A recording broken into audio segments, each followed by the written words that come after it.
भाई साहब इसको पूरा खोलना। हाँ यस। अशोक भाई आपके घर में ये ट्रॉफी बड़ी यूनिक सी लगेगी आपको।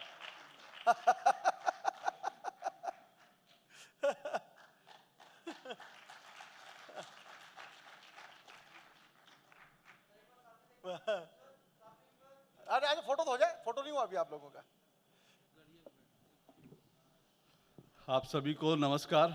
और चेतना परिवार ने मुझे यहाँ बुलाया उसका आभार प्रकट करता हूँ। आप सभी लोग जो यहाँ पर मुझे मालूम है सुबह से बैठे होंगे, इसलिए मैं वादा कर रहा हूँ आपसे ज़्यादा समय नहीं लूँगा, क्योंकि काफ़ी वक्ताओं का आपने सुना। राजेश भाई का प्यार है वो उन्होंने कहा, तो कई सारे कार्यक्रम थे बैक टू बैक, लेकिन मैंने कहा राजेश भाई के कार्यक्रम में ज़रूर पहुँचना है। अभी राजेश भाई बीपी की बात कर रहे थे, मेरे बीपी की उन्होंने जिक्र किया कि बीपी, और ये सच बात है राजेश जी। मुझे मेरी एक बार डीजी ने पूछा कि तुम्हारी तबीयत तो ठीक रहती है, बोले तुम बड़ा गुस्सा हो जाते हो।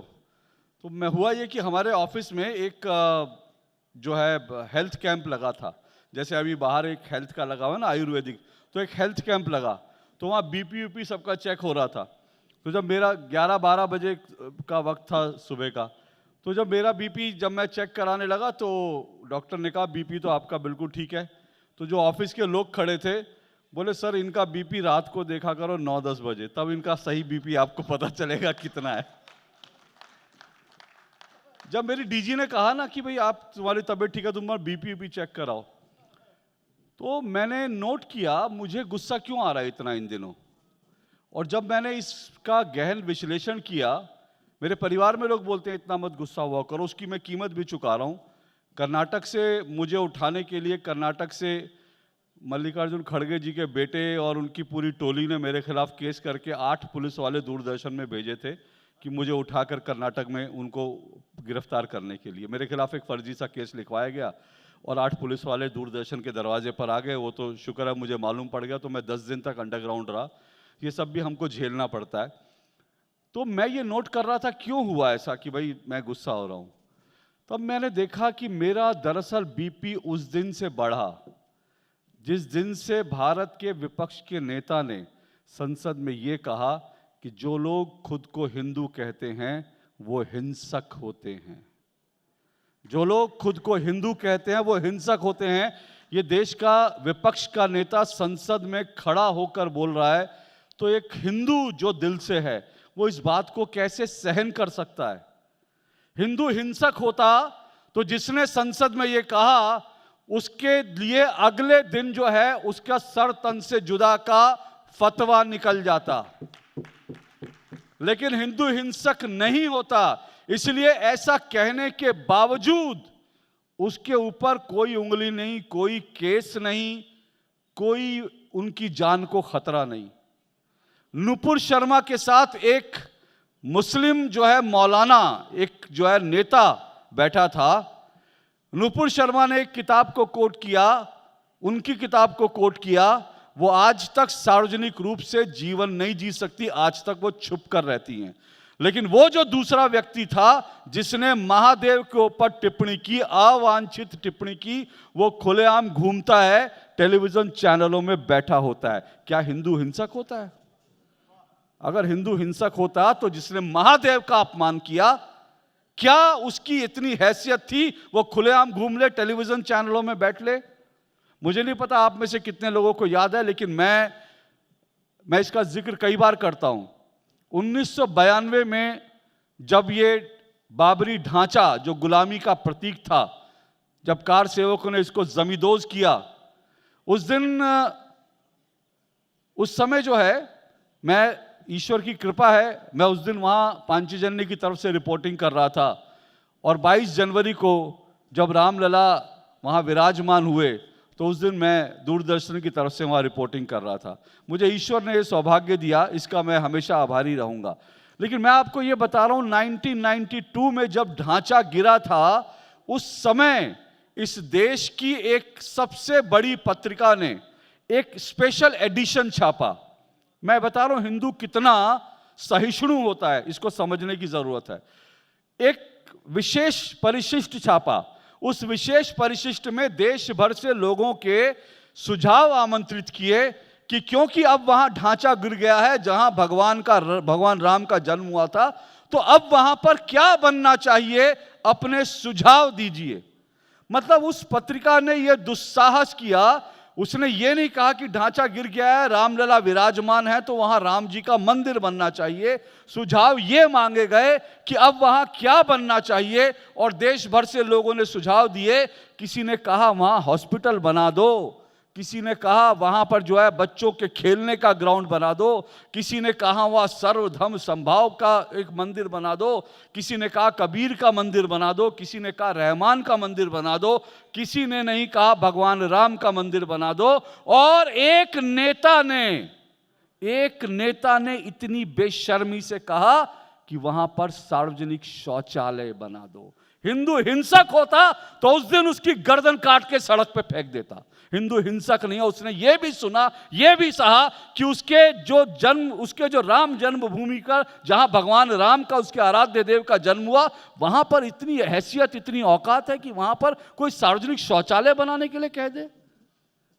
लेकिन मैं आपसे एक बात कहना चाहता हूं, आज हम यहां जुटे हैं, संघ के 100 वर्ष हुए हैं। इस बात को समझने की जरूरत है। अगर 100 साल पहले संघ नहीं होता तो आज हिंदुओं का क्या होता, यह कहना मुश्किल है। और यह मैं जो बात कह रहा हूं, मैं इसलिए कह रहा हूं, आपको एक छोटा सा उदाहरण देता हूं। सवाल है, बहुत सारे लोग कहते हैं, बहुत सारे नेता कहते हैं कोई संघ ने हिंदुओं का ठेका थोड़ी ले रखा है। बिल्कुल सही बात है, संघ हिंदुओं का ठेका नहीं ले रखा, ना संघ सारे हिंदुओं को रिप्रेजेंट करता है। लेकिन संघ हिंदू शक्ति को, हिंदू संगठन को रिप्रेजेंट कैसे करता है, उसका एक उदाहरण देता हूं। सितंबर 2021 में अमेरिका की एक यूनिवर्सिटी ने 50 से ज्यादा यूनिवर्सिटीज को जोड़ा, और उन 50 से ज्यादा यूनिवर्सिटीज के बैनर तले कई बुद्धिजीवी भारत से और दुनिया भर से जुटे, और उन बुद्धिजीवियों ने एक सम्मेलन किया। उस सम्मेलन का नाम था डिसमेंटलिंग हिंदुत्व। और जानते हैं, जब उन्होंने लिखा डिसमेंटलिंग हिंदुत्व, तो एक कील उखाड़ने की, आप जानते हैं एक हथौड़ी होती है कि इसको कील को ऐसे फंसा के फिर वो खींच देती है।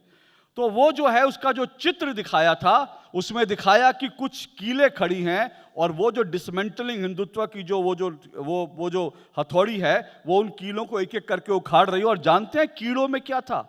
उन कीलों में संघ के स्वयंसेवक, जो मुझे ट्रॉफी दी गई ना, संघ के स्वयंसेवक निक्कर पहने हुए खड़े थे। तो उनके लिए संघ का मायने, उनके लिए है हिंदुत्व का मायने संघ है। इसलिए वो संघ को डिसमेंटल करना चाहते हैं, वो हिंदुत्व को डिसमेंटल करना चाहते हैं, क्योंकि उनका मूल लक्ष्य तो हिंदुत्व को डिसमेंटल करना है। लेकिन उनके और हिंदुओं के बीच आरएसएस खड़ा है, इसीलिए उनको लगता है आरएसएस को डिसमेंटल कर देंगे तो हिंदुत्व और सनातन भी डिसमेंटल हो जाएगा।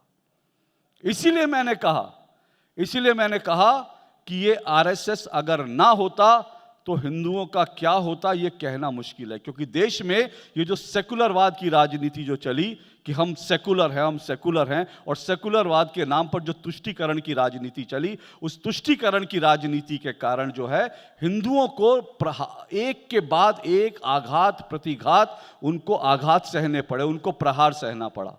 और आज भी ये पुरानी बात थोड़ी है ये कि भाई हिंदुओं को इस तरह से चोट हुआ। 2021 में अगर अमेरिका में हुआ, तो अभी पिछले दिनों जो है ये बात जो है कहाँ हुई, ये अभी तमिलनाडु में हुआ। तमिलनाडु में एक सम्मेलन हुआ, इरेडिकेटिंग सनातन। मैं पूछता हूं कि इस देश में किसी पॉलिटिकल पार्टी की हैसियत, हिम्मत, औकात ये है कि वो इरेडिकेटिंग ईसाईयत कर दे? कोई सम्मेलन करके देख ले, इरेडिकेटिंग जो है इस्लाम करके देख ले। किसी की हिम्मत, हैसियत, औकात नहीं है। लेकिन हम हिंदू है, सब कुछ सहते हैं। हमारा तो इरेडिकेट कर दो, हमको ये कह दो कि सनातन डेंगू है, मलेरिया है, एड्स है सनातन, ये तक कहने की जरूरत, हिम्मत, औकात, हैसियत है इस देश में लोगों की, क्योंकि हिंदू सहिष्णु होता है। लेकिन मैं ये कहना चाहता हूं, ये सहिष्णुता कब तक ये सहिष्णुता? हमको प्रतिकार करना है, हम भले ही डेमोक्रेटिक तरीके से प्रतिकार करें, क्योंकि हिंदू और किसी तरीके से प्रतिकार करना भूल गया। और मैं नहीं कहता, इस मंच से पता चला मैंने कुछ कहा, 8 पुलिस वाले कल को फिर खड़े हो जाएंगे मुझे इसीलिए सीमाओं में रहकर का कहना जरूरी है।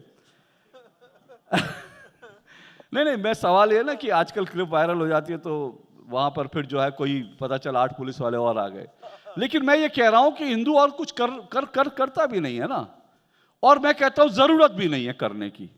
अगर आप में लोकतांत्रिक तरीके से विरोध प्रतिरोध करने की क्षमता है तो आज की तारीख में जरूरत नहीं है। आपका नेतृत्व ऐसा है कि अगर आप डेमोक्रेटिक तरीके से उस नेतृत्व के पीछे खड़े रहेंगे तो वो चीजों को समेट लेगा, आपको पता नहीं चलेगा। लेकिन वो चीजों को 370 किसने सोचा था 370 कश्मीर से हट जाएगा?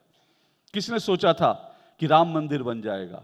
तो इसलिए मेरा यह मानना है कि डेमोक्रेटिक तरीके से हम अपनी ताकत का इस्तेमाल करते रहें तब भी पर्याप्त है। लेकिन अगर हम डेमोक्रेटिक तरीके से भी अपनी ताकत का इस्तेमाल नहीं करेंगे, चुनौती तब है। क्योंकि आपको याद दिला दूं, मैं बार बार याद दिलाता हूं, इस देश में एक ऐसा कानून जो पिछली सरकार थी, इस देश में ऐसा कानून लाने की तैयारी कर रही थी। उस कानून का भाव यह था कि अगर कहीं दंगे होंगे, कम्युनल वायलेंस बिल था उसका नाम, आज लोग भूल गए, लेकिन लोगों को भूलना नहीं चाहिए, हिंदुओं को भूलना नहीं चाहिए।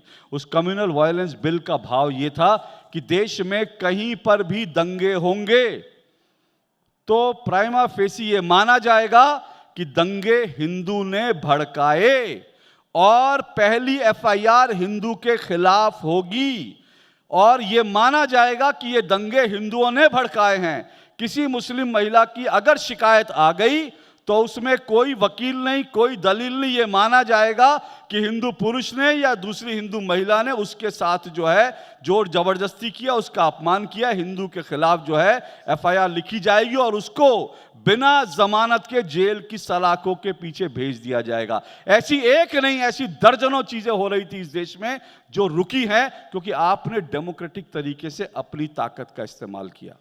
तो मैं इतना ही कहना चाहूंगा कि इस ताकत का इस्तेमाल करें। संघ के 100 वर्ष हुए हैं, ईश्वर करे संघ 1000 वर्ष तक इस देश में, संघ 1000 वर्ष भी मैं क्यों कहता हूं, जब तक ये देश है, और ये देश सहस्त्रों वर्षों से है, ये देश रहेगा, संघ रहेगा। इसीलिए संघ पर भी आक्रमण होंगे, देश पर भी आक्रमण होंगे, अंदर से होंगे, बाहर से होंगे। आप लोगों को अपनी शक्ति, अपना संगठन बनाकर रखना है। इन्हीं शब्दों के साथ बहुत बहुत आभार, शुक्रिया आपका, आपने मुझे बुलाया, बहुत आभार, नमस्कार। बस 2 मिनट भाई साहब, आपको विदा